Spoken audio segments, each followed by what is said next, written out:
اعوذ باللہ من الشیطان اللعین الرجیم بسم اللہ الرحمن الرحیم الحمد للہ رب العالمین والصلاة والسلام علی نبیہ وحبیبہ وولیہ اما بعد قال رسول اللہ صلی اللہ علیہ وآلہ وسلم بسم اللہ الرحمن الرحیم انا لقتل الحسین حرارتا فی قلوب المؤمنین لا تبرد ابدا۔ پیغمبر اسلام سرکر دو عالم حضرت ختمی مرتبہ جناب محمد مصطفیٰ صلی اللہ علیہ وآلہ وسلم کا ارشاد گرامی ہے، سرکار شہادت حضرت امام حسین علیہ السلام کے سلسلے سے آج ترجمہ اور اپنی گفتگو کا آغاز کرنے سے پہلے یہ میں آپ حضرات کو بتا دینا ضروری سمجھتا ہوں کہ قناۃ امام حسین علیہ السلام کربلا مقدسہ کے توسط سے آج ہم پھر ایک بار ناظرین کرام سے مخاطب ہیں اور اربعین کے موقع پر جو یہ پروگرام قناۃ امام حسین علیہ السلام کے ذریعے سے پورے عالم تک پہنچایا جا رہا ہے، جس کا موضوع یہ ہے اربعین سے ظہور تک۔ اور میں نے جس حدیث شریف اور حدیث مبارک کو سرنامہ کلام قرار دیا ہے، اس میں سرکار دو عالم پیغمبر اسلام اپنے نواسے حضرت امام حسین علیہ السلام کی شان میں اور ان کی شہادت کے سلسلے سے یہ دنیا تک پیغام پہنچانا چاہتے ہیں اور آواز دے رہے ہیں کہ جس کا ظاہری ترجمہ یہ ہے کہ انا لقتل الحسین حرارتا فی قلوب المؤمنین لا تبرد ابدا، کہ بے شک میرے بیٹے حسین کی شہادت سے مومنین کے دلوں میں ایک ایسی حرارت پیدا ہوگی جو تا قیامت ٹھنڈی ہونے والی نہیں ہے۔ اب یہ دیکھیں، نہ پیغمبر نے قید لگائی ہے کسی زمانے کی نہ وقت کی، بلکہ پیغمبر نے صاف کہا ہے میرے بیٹے حسین کی شہادت کے بعد پیغمبر اسلام بتانا چاہتے ہیں کہ دنیا میں جب میرے بیٹے نے سن 61 ہجری میں کربلا کے میدان میں تپتے ہوئے صحرا میں قربانی دی ہے تو اس قربانی سے لے کے ظہور امام تک یا قیامت تک کہہ لیجئے کہ اس شہادت کے ذریعے سے حسین نے ایک ایسی آگ لوگوں کے دلوں میں اور مومنین کے دلوں میں پیدا کی ہے جو آگ کبھی قیامت تک ٹھنڈی نہیں ہونے والی ہے اور نہ ختم ہوگی۔ عزیزان گرامی، اور صحیح بھی ہے، آپ دیکھ سکتے ہیں یہ اربعین کا موقع ہے، یہ مومنین کا ابھرتا ہوا سیلاب، یہ زائرین کی چہل پہل، یہ لوگوں کا آنا جانا، یہ پوری کائنات سے، کائنات کے گوشے گوشے سے امام حسین علیہ السلام کی شہادت کے موقع پر، اربعین کے موقع پر ان کا ذکر منانے کے لیے، ان کی یاد منانے کے لیے لوگوں کا جمع ہونا، یہ اس بات کی دلیل ہے اور اسی کی طرف پیغمبر نے اشارہ کیا تھا۔ اب وقت آتے ہیں تو آتے رہیں، زمانہ بدلتا ہے تو بدلتے رہیں، حالات کروٹیں لیتے ہیں تو لیتے رہیں، بنی امیہ کی طاقتیں آتی ہیں تو آتی رہیں، بنی عباس کی آندھیاں آئیں تو آتی رہیں، اور طاغوت زمانہ اور ظالمین وقت چاہے جتنا ظلم ڈھالیں، مگر پیغمبر نے ارشاد فرمایا ہے ان کے ظلم سے، ان کی بربریت سے، ان کی سفاکیت سے نہ زائرین کا سلسلہ ختم ہونے والا ہے، نہ امام حسین علیہ السلام کا تذکرہ مٹنے والا ہے۔ اور اس کی سب سے واضح اور روشن دلیل یہ اربعین کا موقع ہے۔ عزیزان گرامی، آپ دیکھ سکتے ہیں زمانے نے کتنا حسین کے ذکر کو مٹانے کی کوشش کی، کیا بنی امیہ نے یہ کوشش نہیں کی کہ ذکر امام حسین علیہ السلام کو مٹا دیا جائے؟ کیا بنی عباس نے یہ کوشش نہیں کی کہ سرکار شہادت کے ذکر پر پردے ڈال دیے جائیں؟ کیا متوکل کا زمانہ آیا، متوکل نے حل نہیں چلایا روضہ امام حسین علیہ السلام کو تباہ و برباد کرنے کے لیے؟ مگر قرآن بھی شاہد ہے، خدا بھی شاہد ہے، اور یہ کائنات کا ذرہ ذرہ بھی شاہد ہے کہ پیغمبر نے ارشاد فرمایا ہے انا لقتل الحسین حرارتا فی قلوب المؤمنین لا تبرد ابدا، کہ پیغمبر نے فرمایا ہے حسین کی شہادت سے مومنین کے دلوں میں ایک ایسی حرارت پیدا ہوگی جو حرارت قیامت تک خاموش ہونے والی نہیں ہے۔ اب چاہے جتنے وقت اور حالات بدلتے رہیں، چاہے جتنا ظلم ہوتا رہے، مگر ذکر امام حسین میں نہ کمی کل بھی آئی تھی، نہ آج آئی ہے اور نہ قیامت تک آئے گی، جس کی سب سے بڑی دلیل اور روشن اور بین دلیل یہ ہے کہ آج یہ امٹتا ہوا سیلاب ہم دیکھ سکتے ہیں اور آپ برابر دیکھتے رہتے ہیں کہ اربعین کا موقع ہے، پوری کائنات سے لوگ جوق در جوق ذکر امام حسین علیہ السلام کو منانے کے لیے اور اسے زندہ کرنے کے لیے سرزمین کربلا پر وارد ہو رہے ہیں۔ اور آج جو موضوع ہے اربعین سے ظہور تک، دو چیزوں سے اس کا تعلق ہے، ایک خود اربعین اور دوسرے ظہور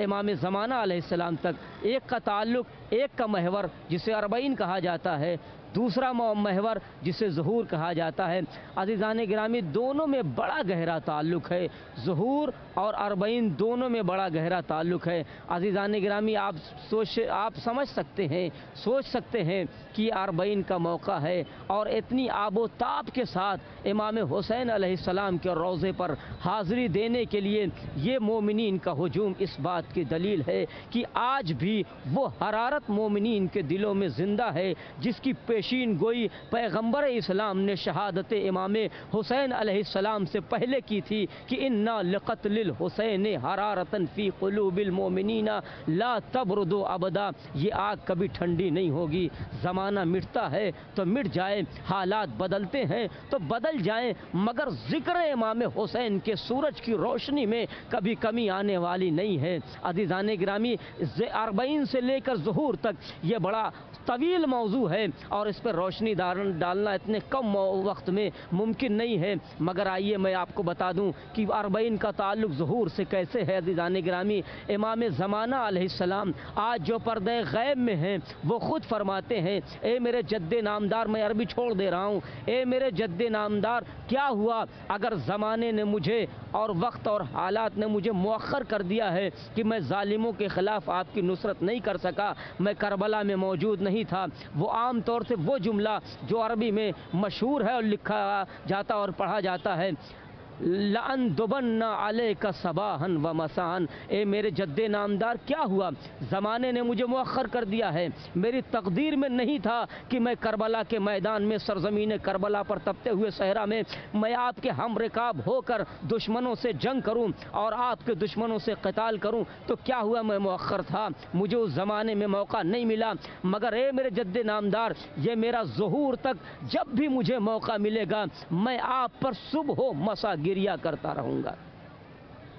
اے میرے جد نامدار، میں صبح و مساء آپ پر گریہ کرتا رہوں گا، اور صرف گریہ ہی نہیں، اور جب آنسو ختم ہو جائیں گے، لَأَبْكِيَنَّ عَلَيْكَ بَدْلَ الدُّمُوعِ دَمًا، اے میرے جد نامدار، جب میرے آنکھ کے آنسو خشک ہو جائیں گے تو میں آپ پر خون کے آنسو بہاؤں گا۔ کیوں؟